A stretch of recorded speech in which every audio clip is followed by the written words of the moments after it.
Hello! We're back again. It's been a very hectic year.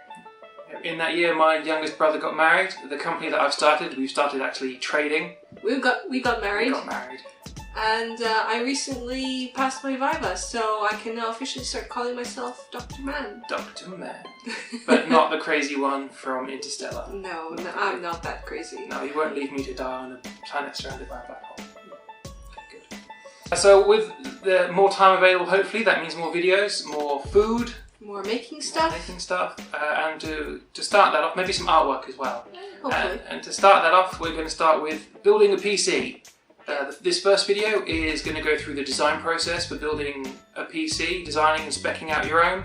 This particular one is a budget build, but the steps will still be applicable to whatever you're doing. And then in the second video, we're actually going to build it. Now, I've built a few PCs before, and Maria's given me a hand, so we're going to swap it up, and this time she's going to build it, and I'm going to be there to help. And hopefully I don't mess up. Well, hopefully we won't mess up. I don't think we will. It'll be good. So without further ado, let's go. When speccing out a PC, there are a few things to first think about. Aesthetics. How will the system look? Is there a specific place it needs to go? Do the looks even matter? Will the case be hidden under a desk or in a corner? The budget. Do you have very limited funds or a specific amount saved up? Is money even an issue for the build? Its intended use. Is it for gaming? Is it a work machine? Is it a bit of both? There are several design choices you can make to optimize how you spend the money based on what it will be used for. You need to decide which of these is a priority for your build, although all these things trade off against each other and you will be taking them all into consideration in the end. For example, if you're going for a specific look, you'll have to be ready to spend a little extra on the aesthetics at the expense potentially of performance if you have a fixed budget. In our case, we are building a new PC for Maria's uncle and we are limited by the budget, with the specific use case being next on the list. It's going to be a gaming rig, used primarily for web browsing, a bit of media consumption, but it's not going to be used for anything heavy like rendering or as a workstation. Next thing to think about is specific parts. Are there parts from an old build you want to recycle, like the hard drive, RAM or a graphics card?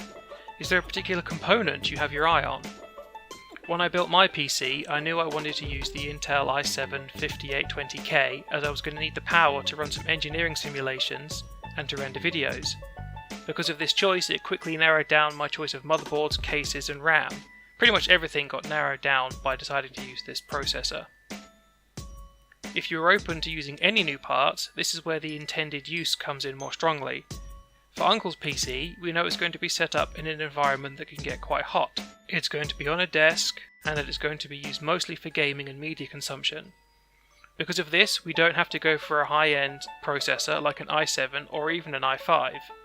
We decided on a Pentium G4 600 because it will be more than sufficient for his needs, has a low power consumption and therefore low thermal output.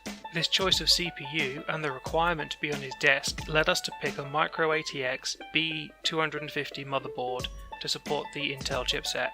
The motherboard choice means using DDR4 RAM. Because of the budget constraints and this choice of processor, we picked the Nvidia 1050 Ti as the graphics card.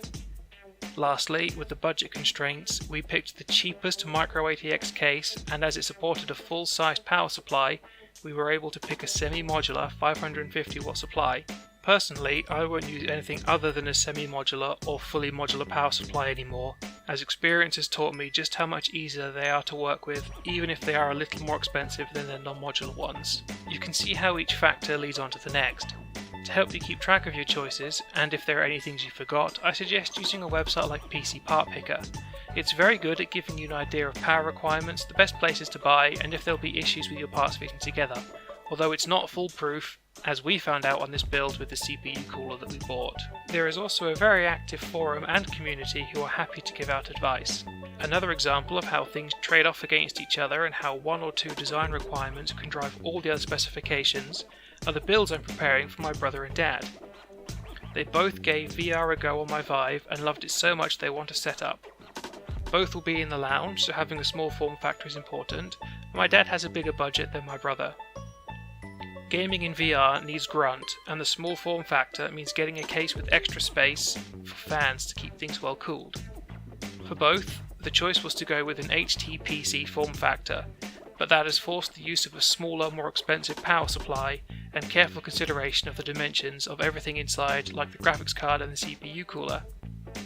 Something else to consider is any time restraints. Uncle's PC needs to be done before we see him in October, so we can give it to him in person instead of shipping it. This means not being able to wait for sales or for new hardware to come out. On the flip side, both Dad and Brother have no time requirements, so I can wait for the sales and for new hardware to come out before the end of the year. Building a PC is easy, as long as you take the time to prepare and you actually put it together carefully. In the next video, we're going to benchmark Uncle's new PC against my system, Maria's, and our VR computer. If you have any questions, feel free to leave them in the comments below, and we'll see you in the next video.